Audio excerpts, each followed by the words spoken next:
네, 여러분 안녕하세요. 2021년 4월 18일 동서말씀교회 주일 예배는 온라인 예배로만 이제 드리게 됐습니다. 저희가 2020년 하반기 아니죠. 2021년 초반기까지 이제 사회적 거리두기 단계에 맞춰서 대면과 비대면 예배를 병행했었습니다.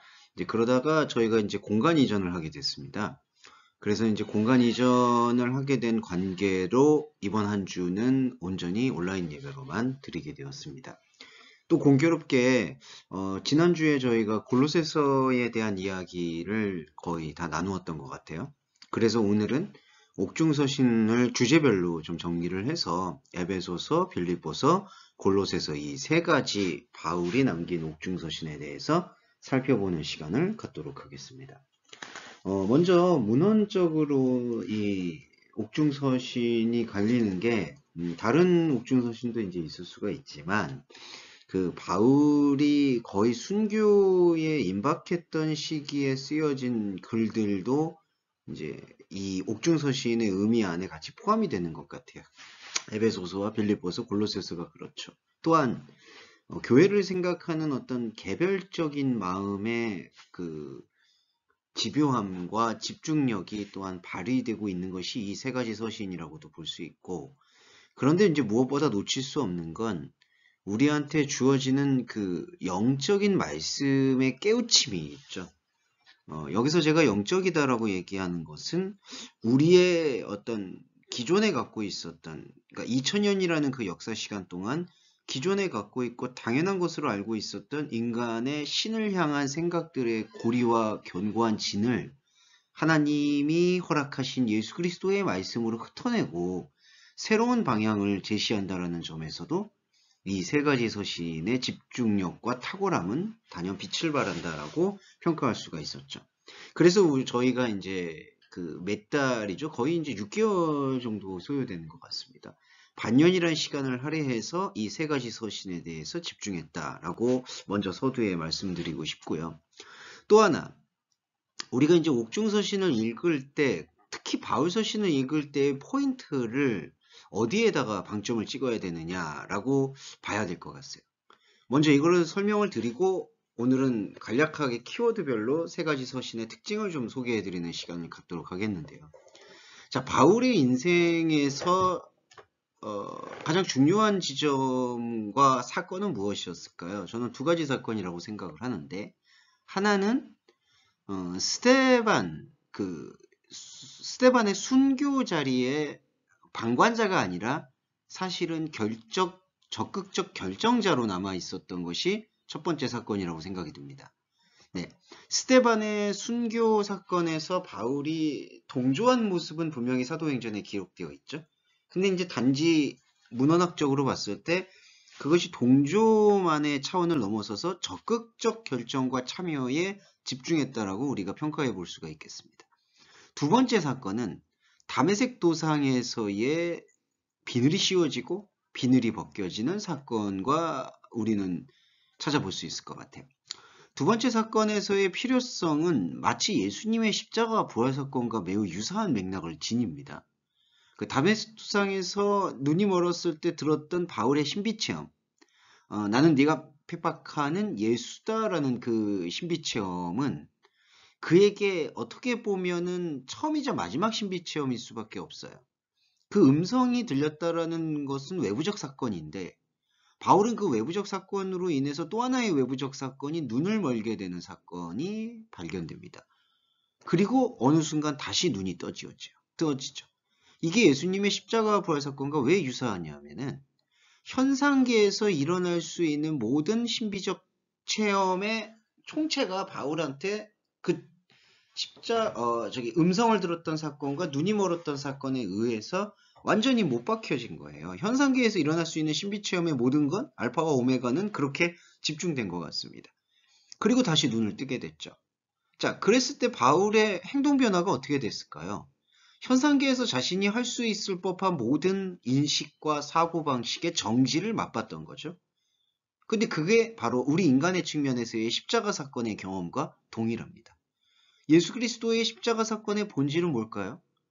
우리 인간이 추구하고 있었던 모든 선악과적인 생각이 마치게 되는 결말을 현시하고 있는 것이죠. 그러니까 하나님의 아들이 왔음에도 불구하고 인간의 종교성은 그 진심 여부와 상관없이 하나님의 아들을 십자가에 못 박을 수밖에 없었다라는 사실. 그것은 2000년 전에만의 사건이 아니라 오늘 우리에게도 하나님을 믿고자 하지만, 그리고 하나님이란 이름이 아니어도 종교를 믿고자 하지만 인간에 갖고 있는 어떤 부모 사랑, 자식 사랑, 이웃 사랑, 동료의 그런 모든 진실의 파편에도 불구하고, 그 진심의 동기부여에도 불구하고 결국에는 하나님의 아들, 그리고 이 창조의 영적 실체를 십자가에 못 박을 수밖에 없다라는 사실을 발견하게 해준 거죠. 그게 바로 현상계의 정지입니다. 반대로 눈을 뜨게 되는 사건은 뭐였을까요? 새로운 세계를 보게 된 거예요. 그런데 이 새로운 세계가 이전의 현상 세계와 동일한 세계로서의 새로운 세계냐? 그게 아니라는 겁니다. 그렇다면 현상 세계와 완전히 시공간이 분리된 새로운 세계냐? 그것도 아니라는 겁니다. 왜냐하면 바울은 현실을 또 살아가고 있었기 때문이죠. 그렇다면 바울이 눈이 멀었다가 다시 눈을 뜨게 되는 사건에서 현시된 새로운 세계라는 건 무엇이냐? 우리의 시간 속에서 펼쳐지는 하나님의 영원한 현재를 말하고 있다. 이것이 바울의 사역을, 그리고 바울이 펼쳐내는 그리스도론이 지지하고 있는 가장 핵심적 포인트라는 거예요. 이 현실을 살아가면서 더 이상 현상계에서 어떤 의미를 찾지 못하고, 찾지 않고가 아닙니다. 하나님의 말씀의 깊이를 발견하면 발견할수록 십자가가 경험되기 때문에 찾지 못하고가 맞아요. 그러니까 하나님의 은혜의 생명 가운데에서 인간의 현상계에서 하나님과 연관 지을 수 있는 것은 아무것도 없음을 십자가 복음을 통해 깨닫는 것이 바로 현상계의 정지인데, 그 현상계가 정지된 상황 속에서 하나님의 말씀의 새로운 것이 지속이 되고 나타난다라는 게 바울이 보았던 복음의 핵심이었던 거예요. 그런 의미에서 제가 부활절 예배 때에도 그리스도의 부활을 그런 맥락에서 설명드렸던 기억이 있습니다. 자, 이게 바로 두 가지 사건의 지배적 행동이라고 볼 수 있어요. 그러면 두 가지 사건 중에 제가 두 번째, 음성 체험과 그리고 눈이 감겨지는 신비 체험에 대한 해석은 두 번째로 드렸고, 첫 번째 사건으로 돌아와서 스데반을 못 받게 하는, 스데반을 순교하는 데 있어서 적극적 참여자, 결정자로서 활동했던 바울이 이 내내 어찌 보면 자신의 마음과 머리를 붙잡을 수밖에 없는 그 사건에 대해서 바울이 어떻게 그거를 극복하고 사역을 지속할 수 있었느냐에 우리는 주목할 필요가 있어요. 그런데 이 첫 번째 사건에 대한 중요한 포인트는 바울이 그 죄책감이나 죄의식을 극복하지 않았다라는 겁니다. 어떤 분들은 이거를 어떤 그리스도의 은혜와 연결지어서 이제 주석을 하게 되는 경우나 풀이를 하게 되는 경우가 다반사죠. 바울은 하나님의 아들 그리스도를 전파하는 스데반을 순교하는 데 참여했지만, 나는 내가 핍박하는 예수다라는 음성 체험을 듣고 다메섹 도상에서 회심하여 자신의 죄의식과 죄책감에도 불구하고 그것을 회개함으로 인해서 죄 씻음을 받고 용서의 복음에 참여하게 되었다라고 보는 게 대부분의 견해일지도 모르겠습니다. 하지만 그 대부분의 견해로 알려져 있는 회개와 용서의 차원은, 민감하지만 들어주시면 좋겠는데, 현상계에서 일어날 수 있는 현상계의 매조지음으로 우리를 다시 연루시킬 수 있다는 거죠. 곧 하나님의 아들을 믿고 십자가의 보혈을 믿으니 내가 가지고 있는 죄책감에도 불구하고 나는 사도가 될 수 있었다라는 그러한 그 상관관계는 말 그대로 수평적 상관관계라는 거예요. 인간과 인간 사이 현상계에서 일어나게 되는 회개와 용서라는 겁니다. 아니에요. 바울은 그걸 그렇게 보지 않았습니다. 자, 바울의 서신서와 맥락들을 봤을 때 우리는 그 행간의 의미를 짚을 수 있어야 돼요. 바울은 그 죄의식과 죄책감에서 평생 자유롭지는 않았습니다. 누군가를 살해한 겁니다, 여러분. 아무리 이단자는 죽여도 된다라는 율법의 하위 조항이 있었어도 율법의 상위 조항, 본질 조항이라고까지 말할 수 있는 10계명의 살인하지 말라는 계명을 그는 적극적으로 어긴 거예요. 그렇기 때문에 그 율법을 어긴 것에 대한 죄의식과 상관없더라도 그 바울은 율법을 자행하고 율법을 빙자해서 더 깊이 들어가면 하나님이 구약에서 통해서 여호와 하나님이 주셨던 말씀을 빙자해서 사실은 사람을 죽이는데 동참했던 겁니다. 적극적으로. 그렇기 때문에 그것에 대한 자신이 면죄부를 받아서는 안 된다라는 생각이 있어요. 그것이 바로 바울이 말하는 양심 영역이라는 거죠. 그러면 이 양심 영역은 그러면은 하나님이 말씀하시는 새로운 세계와 뒤섞일 수 있는 것이냐? 그렇지가 않아요. 양심 영역은 계속해서 속죄할 것은 속죄하고 용서할 것은 용서하고 혹은 용서받아야 될 것이 있으면 용서받을 것을 요구하는 우리가 가지고 있는 현상계에서의 건강한 논리라는 겁니다. 건강한 논리. 그러니까 양심 영역은요. 하나님이 해결해 주신다, 용서해 주신다, 하나님이 이걸 통해서 나를 받아주신다라는 그러한 상관성과 일단은 분리해서 봐야 된다라는 겁니다. 일단이라고 말씀드렸던 것도 완곡하게 말씀드린 거예요. 그러면 바울은 자신이 갖고 있는 양심의 영역에서는 자신이 했던 행동과 자신이 했던 모습들을 끊임없이 반성하기도 하고 자책하기도 하고 그렇게 하지 않으려고 다른 종교나 다른 유대교에 빠져있는 사람들에게 무던히도 이 현상계에서 하나님의 영적 세계를 분리하려고 치밀하게 노력을 했다라는 것을 우리는 높이 평가할 수 있어야 된다는 거죠. 무슨 말이냐? 첫 번째 사건, 스데반 사건에서 가졌던 그 마음이 바울의 두 번째 사건인 그리스도의 음성 체험을 듣고 하나님을 영접하게 된 것으로 이른바 회개를 통해서 변화받았다라고 볼 수 있는 요지는 아니라는 겁니다. 잘못한 거예요. 스데반을 적극적으로 동참한 것은. 그러면서 그 적극적 동참했던 사실에 대한 반성에서부터 출발은 했지만 그 현상적인 사건에 대한 용서를 받았다라는 것으로 바울은 풀지 아니하고 이 현상계의 사건은 지속될 것이다.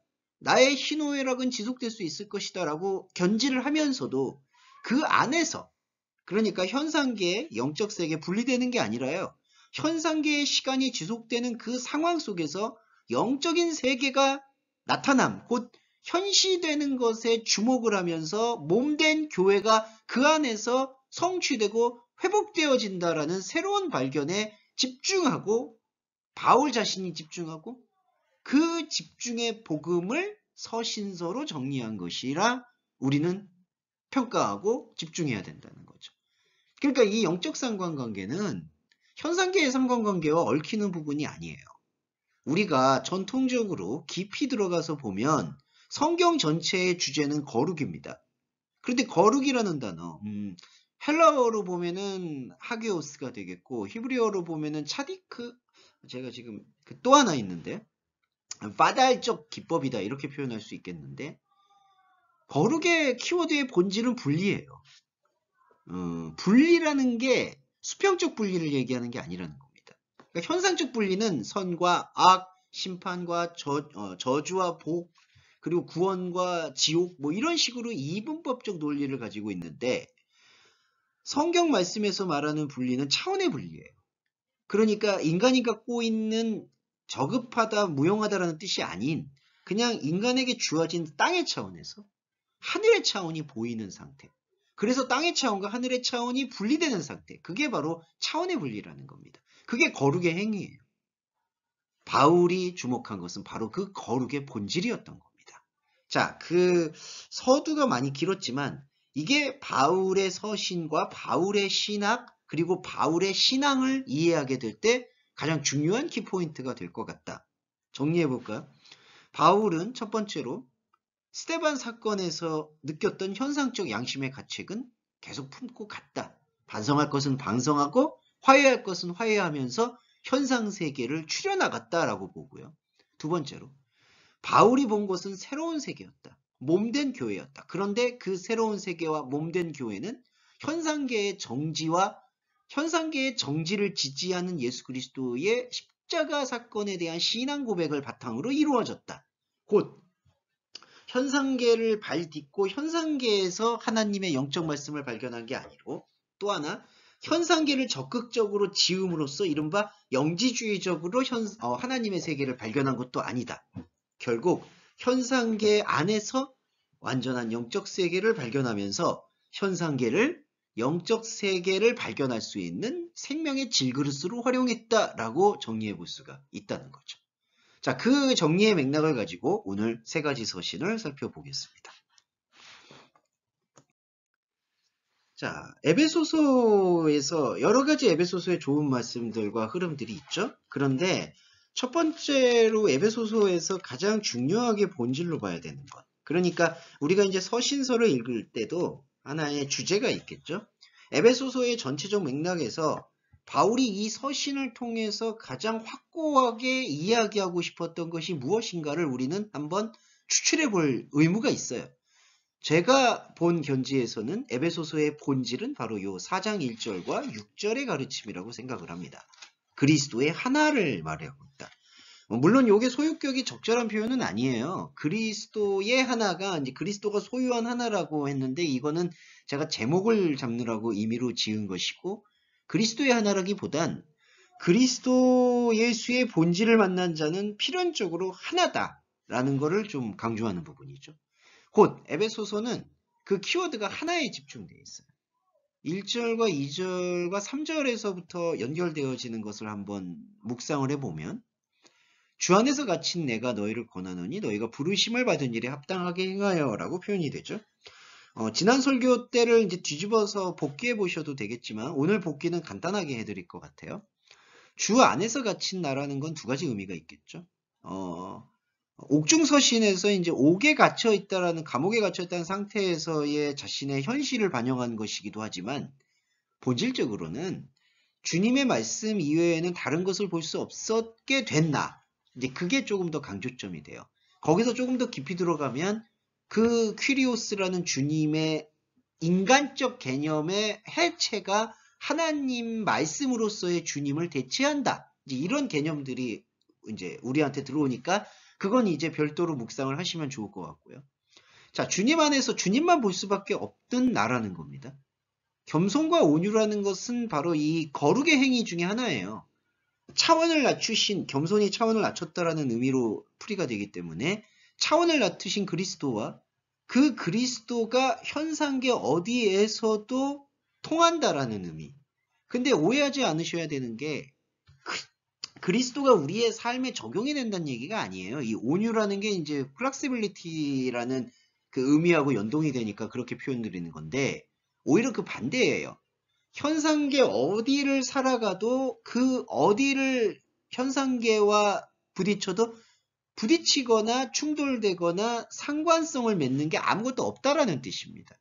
그러니까 여러분 그 일례를 들어서 갈등 관계가 없는 사람이 바로 이 온유라는 뜻인데, 현상에서 갈등 관계가 없으려면 가장 중요한 건 뭐죠? 이해 충돌이 안 되면 됩니다. 하나님의 복음이 현상계에서 엮을 것이 없으니까 이해 충돌이 안 되는 거예요. 그래서 예수님이 우리는 온유하고 겸손하다라고 얘기하는 그 포인트는 바로 차원의 다름과 분리의 사역, 곧 거룩의 사역을 담보하고 있다라고 보실 수가 있겠죠. 그게 바로 서랑 안에서 서로 받아들일 수 있는 우리에게도 주어지는 복음이다. 자, 그렇게 해서 그리스도의 평화를 통해서 3절에 그리스도의 평화를 통해서 자, 성령 안에서 하나가 되게 한 것을 지켜야 된다라고 돼 있어요. 성령의 영의 하나됨. 자, 여기서 하나됨이라는 게 이제 다음 장으로 잠 넘어가서 다시 설명을 드릴까요? 하나론이 나옵니다. 6절까지 제시돼요. 몸 하나, 소마입니다. 영 하나, 큐리오스 하나, 5절입니다. 믿음 하나, 세례 하나. 하나님도 그리고 한 분. 근데 여러분 6절로부터 역순으로 풀이를 좀 해드릴까요? 하나님은 한 분일까요? 두 분일까요? 여러분일까요? 이런 기준과 질문은 무용해요. 자, 하나냐 둘이냐라는 그 개념으로 들어오는 순간, 곧 단수냐 복수냐라고 생각하는 그 관점은 인간의 숫자 체계에서 비롯된 거죠. 그리고 인간이 갖고 있는 현상계의 산물이에요. 그러니까 한 분입니까? 여러분입니까? 이렇게 묻는 자체가 인간이 갖고 있는 생각의 인간적이고 땅의 차원에서의 한계라는 거죠. 그걸 저는 부정적으로 보는 게 아닙니다. 핵심은 하나님은 한 분이든 여러분이든 그런 어떤 그 흐름에 동참하는 존재일 수가 없어요. 창조의 영역에 계신 분이기 때문에. 그러면 하나님이 한 분이라고 표현하는 것은 바울의 어떤 의지를 나타내는 걸까요? 바로 하나님과 자신의 1대1의 관계를 설명한다라고 보는 겁니다.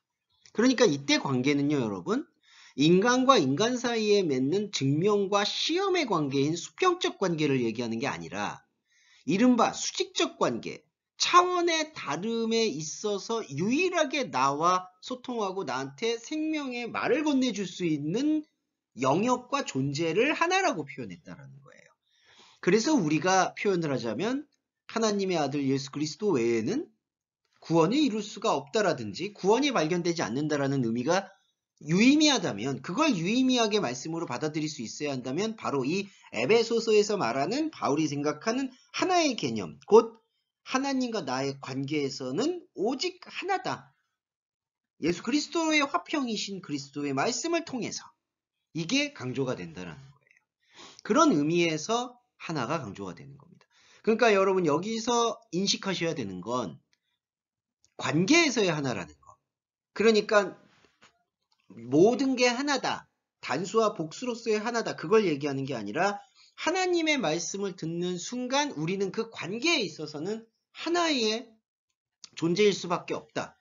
그게 부각이 된다는 걸 여러분 유념하시면 좋을 것 같아요. 자, 그러면 여기서 분리사역, 거룩의 사역은 어떻게 일어날까요? 자, 소마가 하나라고 얘기했을 때 여러분 이렇게 봐야 됩니다. 자, 하나님의 보내신 그리스도의 말씀을 통해서 우리는 눈을 뜨죠. 새로운 영역, 새로운 영적 자아에. 근데 그 새로운 영적 자아의 관계, 그러니까 영적 자아의 눈을 뜰 수 있게 해주는 그 관계가 하나라고 얘기했을 때 이때 하나는 유일성을 이야기하는 거잖아요. 그러면 수평적 관계에서 이것을 찾아볼 수 없다라는 고백과 이것이 동일하게 들어오는 거겠죠. 무슨 뜻이냐? 우리 인간이 갖고 있는 언어와 말과 생각과 감정과 종교성은 수평적 관계에서 모든 걸 뿌리내리고 있었잖아요. 그렇죠. 언어 자체도 그렇습니다. 감정 자체도 마찬가지예요. 그런데 그 수평적 관계에 뿌리를 내리고 있었던 우리에게 그 수평적 관계로 오셨던 말씀의 유신이신 그리스도 예수가 이 수평적 관계만이 아닌 수직적이고 유일한 관계를 우리한테 말씀으로 현시하셨다라는 거예요. 그럼 이 하나는 수평적 관계와 어떤 얽힘도 있을 수 없는 하나라는 거죠. 그러니까 이때 몸이 하나라고 우리가 인식을 할 때 이 소마는 어떤 것에 기대거나 어떤 흐름에 증명해서 입증할 수 있는 유일성이 아니라는 거예요. 그러니까 입증할 수 없는 유일성이라는 거죠. 그러면 굳이 입증한다면 무엇이 이 소마의 하나됨을 매조지어 주는 걸까요? 말씀이에요. 그리고 그 말씀조차도 다른 것과 현상적인 수평적 관계와 섞이는 게 아니에요. 섞일 수도 없어요. 그리고 5절에 보시면 세례가 하나라고 하잖아요. 여러분, 이 세례가 한 번의 세례를 얘기하는 걸까요? 그게 아니죠. 여기서 세례가 하나라는 거, and baptisma는 죽음을 얘기하는 거예요. 그러니까 우리가 하나님과 하나가 되었을 때에는 수평적 관계인 현상계에 대해서 죽음을 선포하게 됩니다. 좀 더 구체적으로 말씀드릴 수 있겠지만 로마서에서 죄에 대하여 죽은 우리가 어찌 그 가운데서 더 살리오 라고 얘기하는 그 맥락과 같은데, 그럼 이 죽음이 뭐죠? 이게 육신 죽음 그런 차원을 얘기하는 게 아니죠. 현상계의 정지를 얘기하는 거예요. 그러니까 세례가 하나라는 건 한 번 세례 받으면 된다 이런 단회적인 걸 얘기하는 게 아니고, 하나이신 이 그리스도의 세례 말씀의 참여는 다른 어떤 수평적 연계관계로 인해서 혹은 삶의 적용이라든지 나의 감정의 감동이라든지 그 어떤 것으로도 입증되거나 증명되기를 거부할 수밖에 없는 것. 그 처절한 영적 죽음이 아닌 처절한 현상계의 정지를 체험하고 발견하는 것, 그 이상도 이하도 아닌 것이 바로 세례라는 거예요. 자, 그렇게 나타났을 때 우리 안에는 수천 수만 가지의 현상적 관계가 있지만 그것을 통해서 어느 것 하나도 이 한 분이신 하나님과 관계 맺을 수 있는 것이 없다. 이거를 고백하게 되는 게 에베소서의 본질인 그리스도의 하나라는 뜻이죠. 그래서 6절에 하나님도 한 분이시니 곧 만물의 아버지다라고 이제 얘기를 합니다. 이 하나를 제가 이렇게 설명드리고 이걸 부연 설명드리면 이렇게 돼요. 만유 위에서 만유를 관통해서 만유 안에 있다. 여기서 만유는 만물을 얘기하는데, 자, 만물에 대한 부분에서 우리가 주목하셔야 되는 것은 한 자아의 인생으로 상징적으로 대비가 된다고 볼 수가 있습니다. 만물은 하나님의 창조론에서는 만물이라는 이런 그 불교적 용어로 표현하는 그 삼라만상에서 하나가 되었던 우리의 존재를 얘기한다기보다는 우리의 존재로부터 시작해서 구성된 모든 현상계의 성질을 만물이라고 보는 거예요. 그러니까 여러분, 저와 여러분이 하나님의 말씀과 깊이 안으로 참여하기 이전에는 어떤 상태냐? 만물 위의 상태라는 거예요. 그러니까 하나님이 만물 위에 있다라는 거예요. 이 위에 있다는 게 방향으로 위에만 있다라는 뜻이 아니라 밖에 있다라는 의미가 강한 거죠. 에피판톤. 그러니까 우리가 만물이에요. 주어져 있는 현상계를 살고 있는 존재죠. 근데 하나님이 그 밖에 계셨어요. 그런데 디아판톤이라고 해요. 만유를 통일한다. 만유 안으로 관통한다는 뜻이에요. 이 전치사 용법이. 그러니까 현상계에 있었던 우리 안에 하나님이 당신의 언약과 사랑으로 이 현상계인 만물을 우리는 말씀으로 관통하는 거예요. 그때 우리가 그 관통의 반응을 일으킬 때 하나를 경험하게 되겠죠. 이 주어져 있는 현상계와 아무 관계가 없지만 우리한테 중요하고도 핵심적으로 원래 주어져 있었던 것인 생명이 보이는 거예요. 그 디아판톤 만유를 통일하는 행위를 통해서 하나님 말씀 행위죠. 그럼으로써 이제는 만유 안에 있어요. 엔판톤. 그럼 이때 엔판톤일 때 이때 만물하는 뭘까요? 그리스도로 인해서 발견된 하나의 만물, 곧 하나님을 한 분이라고 감히 신앙 고백할 수 있는 그러한 존재에게 주어지는 새로운 만물이 우리한테 주어지는 겁니다. 어디서요? 이 2차적 만물. 이제는 그걸 2차적 만물이라고 부를 수가 있겠죠. 현상계의 만물 속에서. 그러니까 여러분, 만물과 만물 아니라고 했을 때 우리한테 주어져 있는 현상계가 사라지거나 지워지거나 없어지는 건 아니에요. 우리한테 계속 주어져 있는 어떤 선용할 수 있는 질그릇으로 활용되는 겁니다. 활용이라고 해서 뭐 도구적이다 이렇게 생각하지 않으셨으면 좋겠고요. 이때 활용이라는 건 하나님 없음과 하나님 다름을 계속해서 깨우쳐 줄 수 있게 하는 하나와 다른 영역에 대한 그 장치예요. 발견의 장치. 자, 그렇죠? 그게 만물이에요. 그런데 새로운 만물이 그 안에서 생명으로 다시 새롭게 보이는 거예요. 만물 안에 만물이. 자, 그게 바로 하나를 주장하는 에베소서의 말씀 본질의 흐름이다 라고 정리해 볼 수가 있겠어요. 자, 조금 쉬었다가 빌립보서와 골로새서의 핵심에 대해서 설명드리도록 하겠습니다. 네, 여러분 좀 쉬었다 오셨죠? 자, 지금 두 번째 서신서 정리해 보겠습니다. 자, 빌립보서의 본질이에요. 빌립보서에서도 여러 가지 이제 바울의 신앙 고백과 흐름이 존재합니다만 가장 핵심되는 것은 이 2장 5절과 12절로 압축되는 그리스도의 마음에 대한 부분이라고 생각이 듭니다. 이게 2장 5절에 이런 맥락이 있죠. 너희 안에 이 마음을 품어라 곧 그리스도 예수의 마음이니 라고 번역이 돼요. 일단 이게 마음이라고도 번역될 수도 있겠지만 사실은 프로네오가 뭐 정신이나 심장, 어떤 경향 이런 뜻도 품고 있습니다. 조금 더 존재론적으로 설명하는 단어는 이 프로네오라기보다는 카르디아라고 말할 수 있겠지만 여기서 바울은 프로네오를 이제 좀 사용하고 있는 그 의미와 목적이 강한 것 같아요. 자, 그렇다면 이때 빌립보서에서 그리스도의 마음을 주장하고 있는 부분은 뭘까요? 일단 마음이라는 것은 우리 안에 주어져 있는 하나의 재료입니다. 우리가 가지고 있는 이 프로누스로만 보면 심장, 그 다음에 마음, 동양, 경향 이런 뜻이 강하게 제시가 되고 있거든요. 그래서 마음을 품는다라고 이렇게 표현하는 것은 내가 가지고 있는 어떤 동향과 경향, 마음, 흐름 속에서 무언가가 발견된다라는 것을 이렇게 전제하고 있는 겁니다.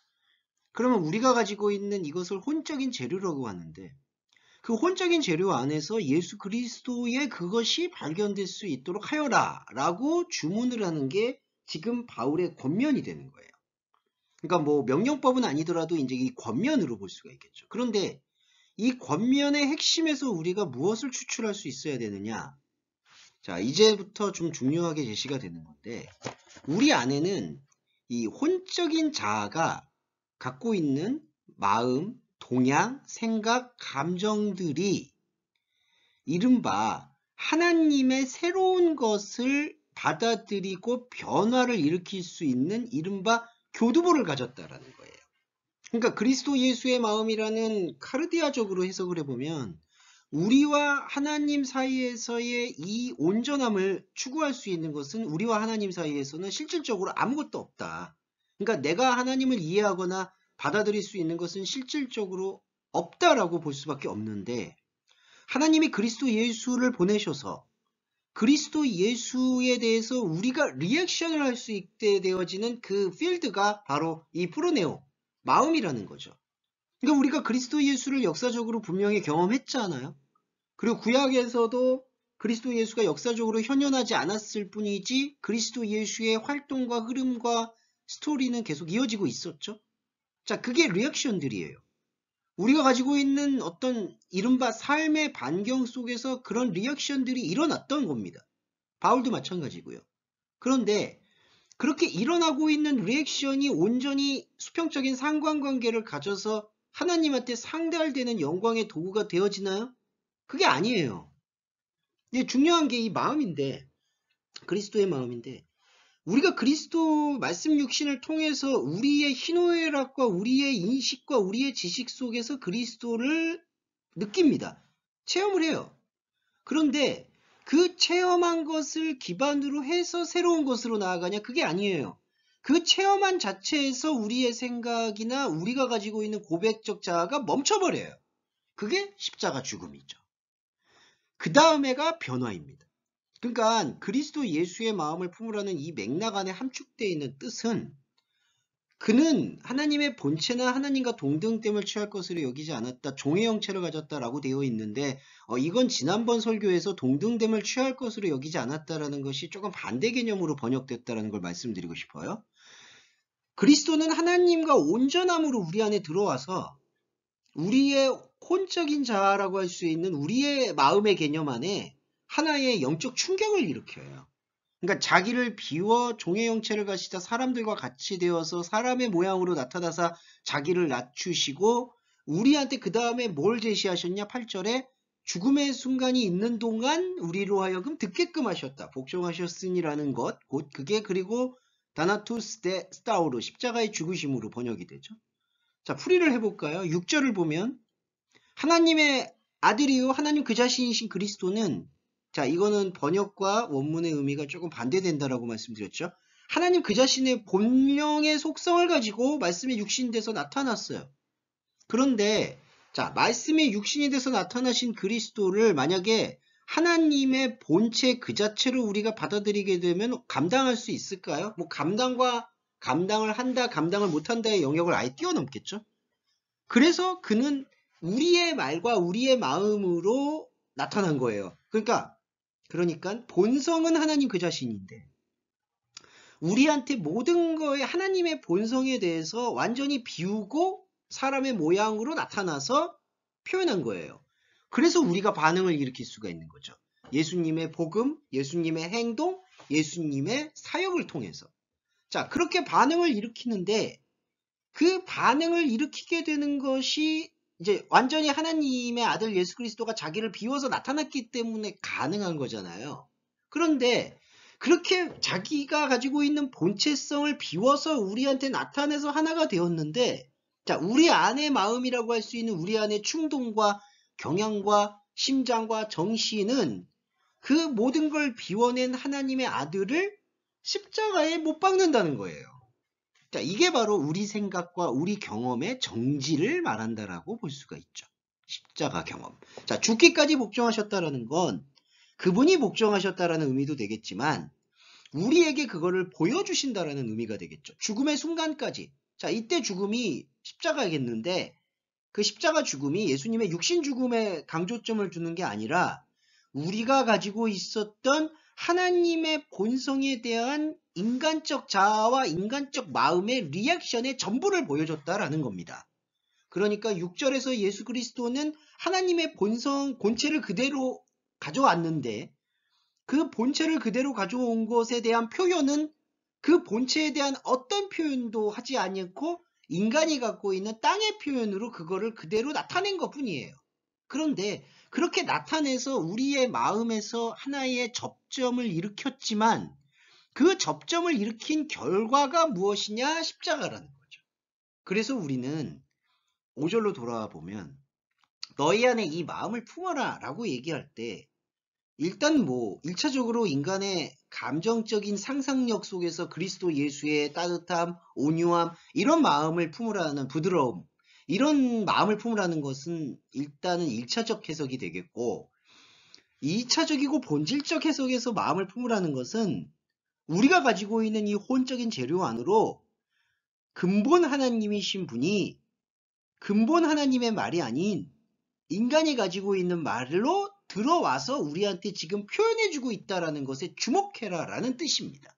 그리고 그 표현에 주목하게 됐을 때 나타날 수 있는 결정적 성과는 바로 십자가 그 이상도 이하도 아니다라는 걸 발견하라는 거죠. 결국 우리가 우리의 마음 안으로 하나님 앞에 하나님 아들의 말씀에 대해서 리액션을 일으킬 수 있는 곧 반응을 일으킬 수 있는 이른바 반응 기제는 갖고 있어요.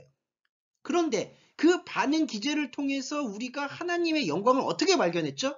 하나님 아들을 십자가에 못 박는 죽음의 방식 이외에는 어떠한 수단으로도 하나님의 영광과 말씀을 발견할 길이 없다라는 걸 고백할 수밖에 없는 거예요. 정리해 볼까요? 그리스도의 마음이라는 것의 정리는 우리 안에 마음이 들어오지만 우리 안에 하나님이 들어오셔서 하나님의 아들의 마음으로 우리가 그걸 이해하려고 노력을 했지만 그 이해는 멈추어지게 되고 십자가 복음만 보인다는 거예요. 그렇게 되면 어떻게 되죠? 변화가 일어난다는 겁니다. 이때 변화는 우리가 의도하는 변화하고는 무관해요. 그러니까 철저한 수동태적 변화라고 얘기할 수 있겠는데 9절부터가 그거예요. 하나님이 그를 지극히 높여 모든 이름 위에 뛰어난 이름. 자, 이게 어떤 이름의 고귀함을 비교급으로 나타내는 게 아니죠. 차원의 다름을 나타내는 거죠. 이 이름이. 그리고 10절이 하늘에 있는 자, 땅에 있는 자, 땅 아래에 있는 자. 지난번에 해석한 거하고 비슷한 맥락에서 잠깐 말씀을 드리면 사람이 가지고 있었던 사람이 구상했던 리액션의 이름 중에서 하나님의 이름을 찾아볼 수 없다라는 사실을 고백하게 하는 게 모든 무릎을 예수의 이름에 꿇게 하셨다라는 의미로 볼 수 있겠고 11절에 모든 입으로 예수 그리스도를 주라 시인한다라고 했을 때 엑소몰로게스타이가 이제 두 가지 의미로 나올 수가 있겠죠. 철저한 고백이라는 뜻도 있을 수가 있고 이게 시인이라는 단어인데 철저하고 완전한 고백이라는 뜻도 있겠죠. 물론 그렇습니다. 그런데 조금 더 이거를 심층적으로 들어가 보면 엑소호몰로기오의 합성어라는 거죠. 그러면 그거는 시인할 수 없음을 고백하는 시인. 좀 역설적이지만 그게 오히려 완벽하고 철저한 신앙 고백으로 정리될 수가 있겠죠. 왜냐하면 모든 글로사, 입은 예수 그리스도를 엄밀하게 말씀드리면 예수 그리스도에 대해서 반응은 할 수 있지만 예수 그리스도를 진짜 주님으로 온전하게 시인할 수는 없다라는 걸 고백할 수 있어야 돼요. 여러분 우리가 어떻게 이 하나됨 그리고 이 마음의 실체를 우리의 언어로 표현할 수 있습니까? 그리고 우리의 삶에 그걸 어떻게 적용합니까? 적용한다라는 그 오만함이 하나님이 우리한테 부여한 분리로서의 거룩 사역을 회방하는 거예요. 예수 그리스도를 주라 시인할 때 모든 입은 시인할 수 없음을 고백하는 그 역설의 고백이 여기에 함축되어 있다라는 거예요. 그 자체가 아버지 하나님에게 영광이 된다라는 것이죠. 그래서 우리 안에서 12절에 두렵고 떨림으로 구원을 발견해라 라고 되어 있는데 이게 메타포보 카이 트로예요. 트루무. 뭐냐? 메타포보, 두려움으로 관통한다. 여기서 두려움으로 관통한다라는 것을 압축적으로 표현하면 무엇이 되느냐? 우리 마음의 균열을 뜻하고 있다. 이렇게 볼 수 있어요. 자, 정리해 볼까요? 하나님이 당신의 본성을 가지고 그 본성을 낮춘 게 아니라 그 하나님의 본성, 뜻, 사랑 자체를 가지고 우리 마음이라고 번역되는 우리의 세계 안으로 들어왔어요. 그런데 그 본성과 본체의 뜻을 싹 비우고 우리 안에서는 우리와 같이 눈높이를 맞춰서 대화하셨어요. 그런데 본성이 나타나요. 우리 본성이 나타나요. 하나님 본성이 비워진 것으로 예수 그리스도는 나타났지만 그 예수 그리스도에 대해서 우리가 가지고 있었던 모든 입의 본성이 드러난 거예요. 그게 뭐냐? 우리 마음의 한계, 우리 마음의 절정적 하나님과는 다름, 그게 나타난 거예요. 그게 십자가예요. 죽기까지. 예. 그러니까 우리 마음은 리액션을 익히는 어떤 하나님의 생명 장치죠. 하나님의 관점에서, 구원의 관점에서 다시 복기를 해보면. 그런데 그 생명 장치에서 우리가 하나님께 인간의 삶이나 인간의 현상적 방식을 통해서 하나님께 영광을 돌릴 수 있을 만한 것이 아무것도 없다라는 그 십자가 고백 외에는 없다는 거예요. 이게 그리스도 마음을 품는 진짜 그리스도인의 거룩 사역의 본질이다. 이렇게 얘기할 수밖에 없는 거죠. 자, 여기가 이제 그리스도 본질의 빌립보서의 본질에서 그리스도 예수의 마음에 대해서 설명하고 있는 부분이다라고 설명드릴 수 있을 것 같고요. 이어서 골로새서를 한번 살펴볼까요? 자, 골로새서의 용법 중에 우리한테 뭐 여러 다른 유의미한 말씀의 흐름들은 우리가 한 달이나 한 달 남짓한 시간을 통해서 살펴보았고, 골로새서에서 나타나는 이 본질적 부분에서 우리는 이 세 가지 옥중서신의 생명 키워딩을 통해서 살펴본다면 이 키워드, 골로새서의 키워드는 비밀이 되겠어요. 1장 25절과 27절과 2장 2절과 이제 4절로 넘어가는 그 부분인데, 일단 비밀에 대해서 한번 살펴볼까요? 비밀은 지난 시간에 제가 아마 설교를 같이 나눴던 것으로 기억을 합니다만 침묵이에요. 입을 다무는 거예요. 그러니까 이 지점이, 자, 이게 이제 좀 우리가 고려가 돼야 되는데, 우리 인간의 시점과 인간의 마음에서 습득하고 받아들이는 언어나 감정과 희노애락은 일단의 기대가 있습니다. 그러니까 이게 안타깝지만, 제가 왜 안타깝다고 말씀드리냐면, 이 인간에게 길들여져 있는 감정과 희노애락의 그 투사된 효능은 미래를 팔아요. 그러니까 과거하고 미래가 서로 장사를 한다고 보시면 돼요. 이거는 어쩔 수 없는 크로노스적 존재의 한계인데, 미래의 기대를 가지고 인간은 살아가요. 정확히 말하면 인간의 혼적 자아는 미래를 어떻게 살림을 하고 꾸려갈 것인가에 대한 기대로 산다고 봐도 과언이 아니죠. 그런데 비밀은 그러한 관점에서 읽으면, 인간의 크로노스적 관점에서 읽으면 뭔가 대단한 것이 밝혀져 있고 어떤 활용할 수 있는 노하우가 감추어져 있다라는 개념으로 생각하는 의미로서 비밀을 받아들여요. 그런데 골로새서에서 바울이 피력하고자 하는 비밀은 입을 다무는 그 자체를 말하는 겁니다. 그러니까 미래에 대한 기대나 이 비밀을 무언가 하나님 나라나 하나님의 기쁨을 어떤 활용할 수 있는 의미로서 사용하는 게 아니라, 그 활용한다라는 의미 자체가 완전히 멈춰버리는 인간 세계에서의 철저한 단절과 침묵을 비밀이라고 얘기한다는 거죠. 왜 그럴까요? 왜 그걸 유도할까요? 그러면 인간한테 도대체 뭐가 남는 걸까요? 남는 게 있어요. 바로 하나님의 경륜이에요. 이게 이제 25절의 오이코노미안이에요. 하나님이 너희를 대신하여 내게 주신 경륜, 오이코노미안. 자, 이 오이코노미안이 뭐죠? 아까 말씀드렸던, 첫 시간에 모두에 말씀드렸던 현상계가 지워지고 영적 세계, 곧 새로운 세계. 바울의 로마서 표현을 빌리면 무슨 영적인 은사를 너희한테 주어라고 되어 있는데, 그것이 어디에서 지속되죠? 현상계에서 지속이 됩니다. 현상계가 이때는 유한계가 되는 거예요. 무한계를 상대적으로 이해해주는 현상계. 그러니까 현상계에서 이게 지속이 돼요. 오이코노미안이. 그런데 현상계의 말과 행동으로 이게 관계를 맺고 적용이 되나요? 그게 그렇지가 않아요. 왜냐하면 이거는 하나님의 거룩 행위니까. 하나의 행위요, 마음의 행위니까. 앞에서 말씀드렸던 에베소서와 그리고 빌립보서에서 표현한. 그러면 이 경륜은 완전히 좀 속된 표현으로 현상의 왕국과 현상의 기대와 따로 노는 겁니다. 따로 놀고 또 다른 어떤 로커스, 궤적을 갖고 있는데 이게 현존하는 거예요. 이게 성경에서 말하는 영원한 현재라는 거예요. 그래서 26절에 이 비밀은 만세와 만대로부터 감추어졌다. 이 만세와 만대가 어떻게 기획될 수 있죠? 아이오니온과 게네오가? 이 만세와 만대? 바로 인간의 하나님을 잃어버린 자가 추구했던 미래에 대한 기대가 만세와 만대로 볼 수 있고, 하나님의 말씀은 또 다른 궤적, 새로운 것은 이 인간의 기대에 대해서는 완전히 감춰졌다는 거죠. 그러니까 이게 비밀이죠. 그러니까 혹 인간이, 바울이 염려한 것은 우리 종교인조차도, 그리스도인조차도 만세와 만대라는 것에 대한 기준을 가지고 비밀을 묵상한다면 그것은 천국에 대한 기대조차도 다 내세가 된다든지, 내가 아닌 어떤 확실한 미래에 대한 기대, 막연한 것, 혹은 인간이 갖고 있는 현상적인 감정에 호소할 수밖에 없는 한계가 있다는 거예요. 그래서 골로새서에서 바울이 작심하고 말하는 것은 비밀에 대해서 말하고 있다.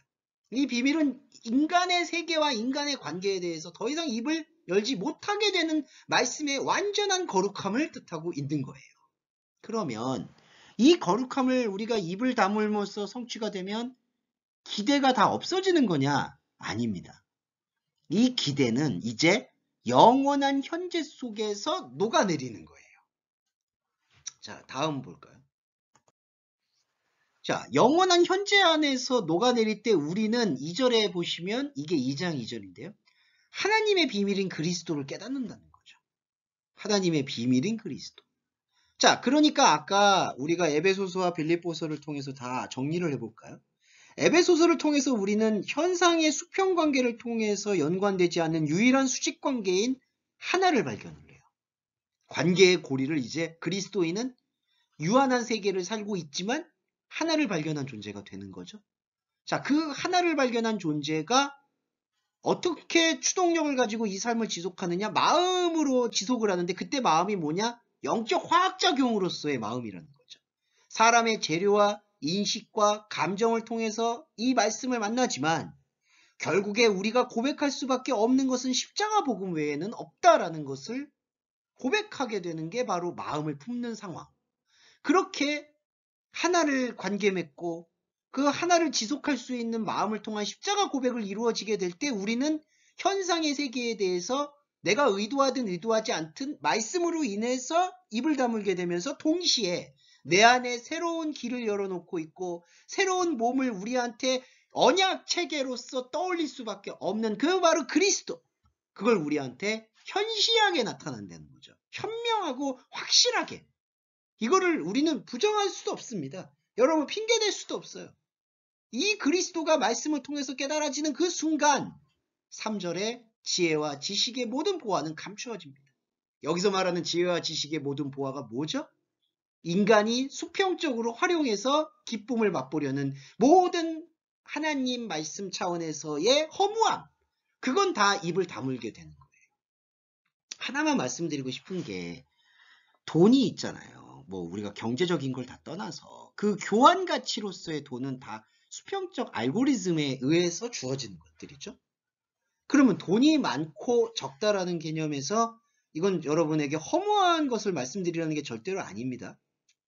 거기서 어떤 유익이 있죠? 돈이 많아도 적어도 하나님을 알고 하나님을 이해하는 데에는 아무 유익이 없어요. 그러니까 여러분, 이게 오해하지 않으셔야 되는 게, 그 유익이 없다고 해서 그걸 버릴까요? 그러니까 무소유를 추구해야 될까요? 그조차도 욕망이라는 거예요. 그러니까 우리가 철저하게 깨달아야 되는 건, 인생을 살아가면서 우리 인생한테 주어진 모든 흐름들이 하나의 관계와 아무 접점이 없구나라는 걸 깨닫는 거예요. 근데 그 깨달으면 인간은 또 충동을 느끼죠. 아, 이게 허무하면 그럼 이걸 버려야 되겠구나. 그게 아니에요. 이 허무한 것이 하나님의 말씀의 하나됨과 마음을 통한 형적 화학 변화를 통해서 이제 그리스도가 드러나는 새로운 궤적, 이 새로운 말씀의 현시, 이거를 느끼고 감흥할 수 있도록 이제 우리의 이 허무한 삶을 허무하다, 허무하지 않다라는 그 선악과 패러다임을 완전히 걷어치우고 생명의 관점으로 환원시키는 과정이 필요하다. 이게 사도 바울이 주장하는 영적 맥락이고, 어떻게 보면 현실적인 삶에서 가장 어렵고 어두울 수 있는 옥중에서 썼던 옥중과 감옥과 곧 바울 자신의 상황과는 아무 상관성 없는 생명의 현시에 대한 기대와 떨림이었다는 것이죠. 네, 오늘은 이렇게 온라인 예배를 통해서 에베소서, 빌립보서, 골로새서의 그 본질적 부분에 대해서 조금 더 살펴보았습니다. 한번 찬찬히 돌아다 보시는 시간을 가지시면 좋을 것 같네요. 오늘 말씀은 여기서 마무리하겠습니다. 감사합니다.